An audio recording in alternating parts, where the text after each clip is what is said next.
Hello guys, आप सभी साथियों का स्वागत है आपके अपनी यूट्यूब चैनल टॉपर्स इन पर। तो बिहार शिक्षक भर्ती का जो प्राइमरी का रिजल्ट आया है, हाँ रिजल्ट जो है जरूर आ चुका है, लोग उसमें सेलेक्ट हो चुके हैं। बीएड के छात्रों को बाहर रखा गया है। जो वहां पर लिस्ट आई है, रोल नंबर वाली जो लिस्ट आई है, उसमें डीएलएड वाले छात्रों को ही मौका दिया गया है। लेकिन जिन छात्रों को मौका दिया गया अभी वो छात्र भी सुकून से नहीं सो पा रहे हैं, क्योंकि अभी जो ये भर्ती है वो अभी सुप्रीम कोर्ट के अधीन भर्ती है। अभी अगर बीएड छात्रों के फेवर में थोड़ा बहुत फैसला आ जाता है तो अभी इस लिस्ट में बहुत ज्यादा जो है उथल पुथल देखने को मिलेगा। और कहीं ना कहीं एक सबसे बड़ा संकट है कि कहीं ना कहीं प्राथमिक पर रिजल्ट पर अभी स्टे भी लग सकता है। हो सकता है कि नियुक्ति में थोड़ी सी प्रॉब्लम क्रिएट हो। ये मैं नहीं कह रहा हूं, ये मेरे जो है यहां पर बात नहीं है, जो ऑफिशियल नोटिस है ये मैं ऑफिशियल नोटिस की बात कर रहा हूं। तो जाहिर सी बात है मैं इस वीडियो में आपको ऑफिशियल नोटिस दिखाने जा रहा हूं। जो बीपीएससी के द्वारा जो ऑफिशियल नोटिस निकाली गई है उसमें क्या बताया गया है इस रिजल्ट को लेकर के, खासतौर पर प्राथमिक के रिजल्ट को लेकर के, उसको हम लोग देखने वाले हैं। तो सबसे पहले तो अगर आप लोग चैनल पर नए और आप चाहते हो कि इसी प्रकार की आपको रियल और ऑथेंटिक अपडेट मिले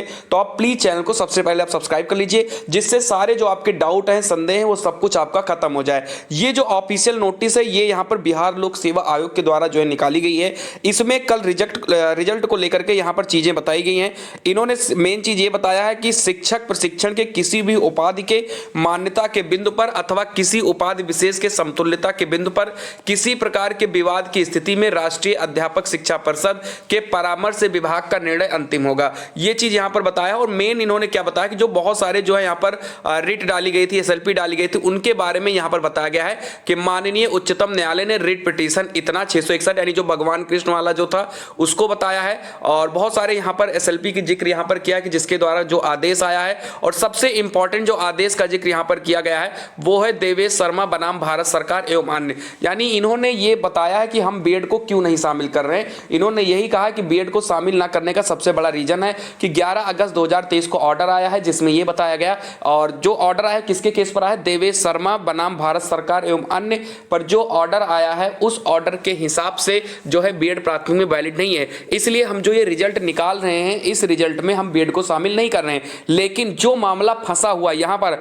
अब जो डीएलएड वाले छात्र हैं वो इस पॉइंट को देख करके उनको भी सांस नहीं आ रहा है। वो लोग सोच रहे हैं कि हम मिठाई बांटें या अभी हम मिठाई ना बांटें, क्योंकि यहां पर ये जो मामले का पॉइंट लिखा है ये बहुत ही जो है ऐसा पॉइंट है जो सभी की जो नींदें हैं वो उड़ाए हुए, चाहे वो बीएड के छात्र हैं, चाहे वो डीएलएड के छात्र हैं, चाहे बीपीएससी। अभी सभी लोग जो हैं प्राइमरी को लेकर के संतुष्ट नहीं है उसके रिजल्ट को लेकर के।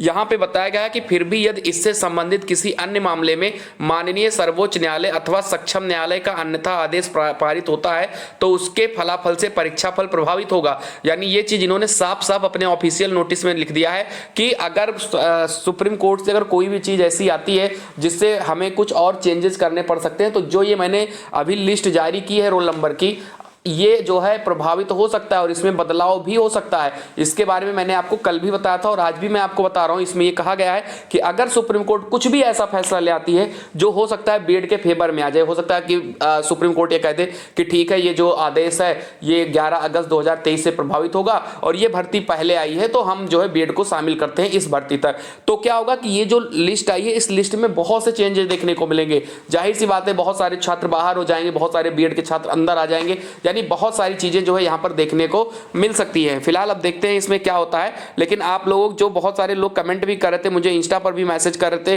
कि सर क्या है इस पॉइंट को आप जरूर समझाइए। तो ये पॉइंट यही है कि अभी जो है सुप्रीम कोर्ट में 30 अक्टूबर को एक सुनवाई होने वाली है और एक सुनवाई आज होने वाली थी जिसको जो है अनिरुद्ध बोस जी की बेंच में उसको भी ट्रांसफर कर दिया गया है। तो इन सब सुनवाई से अगर कहीं भी बीएड को राहत मिलता है तो कहीं ना कहीं जो ये रिजल्ट आया है कल शाम को वो उस पर जो है बहुत बड़ा जो है प्रभाव लगेगा। हो सकता है कि अगर सुनवाई में फैसला ना आए, मान लीजिए 30 अक्टूबर को सुनवाई हो रही है और फैसला ना आए, तो हो सकता है कि प्राइमरी वालों को अभी नियुक्ति पर स्टे भी लग सकता है। तो कहीं ना कहीं अभी इसमें बहुत सी चीजें होनी बाकी हैं, अब देखना यह होगा। बस यही हम चाहते हैं कि जो भी हो जल्दी हो, कम से कम बीएड शामिल हो तो उनको शामिल कर लो, नहीं शामिल है तो क्लियर कर दीजिए। कम से कम जो हमारे डीएलएड के साथी जो यहाँ पर सेलेक्ट हुए उनको नौकरी टाइम से मिल जाए। भर्ती फंसनी नहीं चाहिए, कहने का मतलब यह है। और जो भी होगा, लेकिन ये जरूर मान लीजिए कि अभी भी जो प्राइमरी की जो भर्ती है वो सुप्रीम कोर्ट के अधीन ही है, रिजल्ट भले ही जारी हो चुका है। ठीक है, तो आप इसी प्रकार की अगर आप अपडेट चाहते हो, अच्छी अपडेट चाहते हो, सारे आपके जो डाउट है वो क्लियर हो, तो आप चैनल को जरूर सब्सक्राइब कर लीजिए और बेल आइकन को आप जरूर दबा दीजिए।